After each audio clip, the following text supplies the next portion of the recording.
waxaan ognahay inay jiraan caqabado ka haysta beeraleyda dhinaca suuqa waa maxay factoriska ugu waaweyn ee suuqa ka haysta waa maasantahay waxaan qabaa horta suuqa caqabad waay in la fahmaana waxay u baahan tahay yani qof suuqa inuu kaaga warhayo beeraleydii laba isugu jiraan dad wax fahansan oo sida hadda ka sheegay beeraley horumaro dad wax fahmay suuqi yani shaygan wuxuu ka joogay iyo heerka u baahan iyo nin iska tabar yar ah oo dan yar ah oo doonayo in uu yani noloshiisa dabaro shayga marka hadii la yiraahdo qofkii suuqi maanta waxaan kaaga ma joogan wuxuu ku qasban yahay wax alaalo wuxuu suuqa uga joogo inuu ka gato hadii markaas si uu quud uga dhigto bari oo uu ku bedesho oo ah raashin kaleente maadaama uu qudaar soo saaro qudaar ma cuni kariyo bariis u baahan yahay baasto kale u baahan yahay raashin adiga qudal daruuriga la cunay asiga maadaama qudaar soo saaro qudaartii uu gadaa wax kale ku soo gadaa wuxuu u baahan yahay marka in suuqi la fahmo haddana waxa u sii dheeritaas suuqi dalagii xilliga ku haboon ma yaqaanaa qofkan dalagan xilliga ma bixi kariya waa waxyaabo caqabado jiro oo ah dalagii ku haboon suuqa meeqo ka joogan marketing fiican ma haysataa suuqi ma ka warhaysaa xaaladiis waxa laga yaabaa inuu ka warhayn nin dalaalay laga yaabaa inuu yiraahdo suuqa inta soo ka jooga ku geeyay mise oo laga la wareego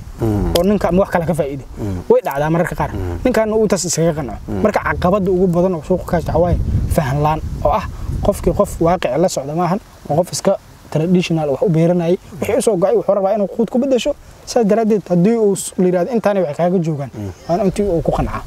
hadii uusan haynin meesha oo kaanaysa waxaan ogsoonahay inay jiraan caqabado haysta suuqaas dadka beeraleyda ka haysta oo dhinaca dibadda saameyn ka timid ah maxaa kamid ah saameyntaas waa maasantahay su'aashaas si practical u arkay suuqa aniga maraan aan tagaya waxyaabaha ku arkay wadanka aan gudihiisa ka bixina laga keeno يعني عقبadaas horta koo waxaan aaminsanahay inay qayb ka tahay yani ama aan dhihi karo dawlad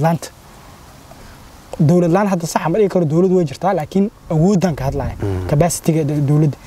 labo waxaan sii raaci karaa capacity marka la dhaho waxa la siimida ganacsatada waxay soo dejiyaan qudaaro dadka qaar waxay u baahan yihiin beerihii wadanka waxa ka baxma faansano marka wixii loo keeno suuqaas ay ka arkaan ay gadanayaan caqabada marka ugu badan oo banaanka naga soo gasho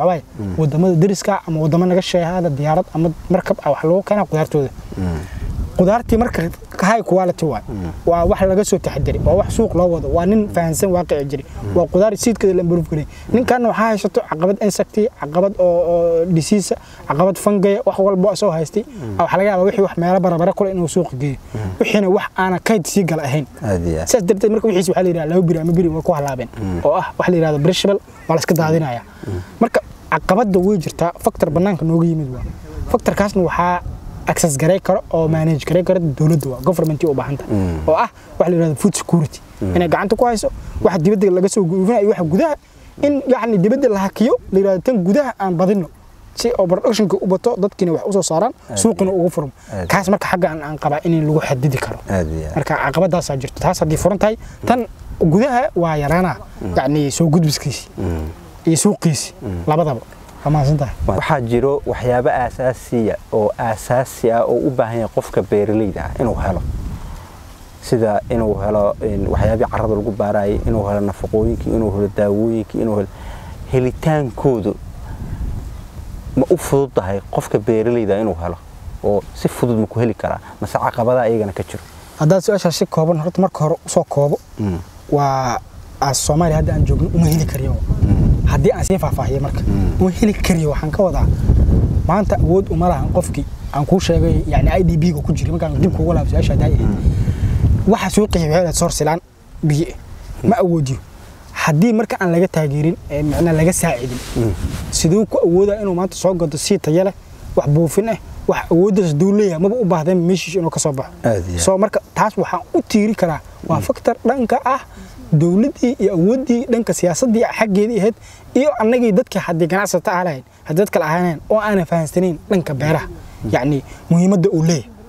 muhiimaddaas markii la wada fahmo waxa la dhigi karaa qofkan taageero u baahan yahay markaas la saacidi karaa marka caqabad waay qofku koow waxa la waa wax la bixiyo wax ugu horeeya waa land la dhulku waxa laga yaabaa dadka qaar inaysan hadii sameystaan xataa aysan heli karin sababo jira awood oo aan hadda aan ka hadli karin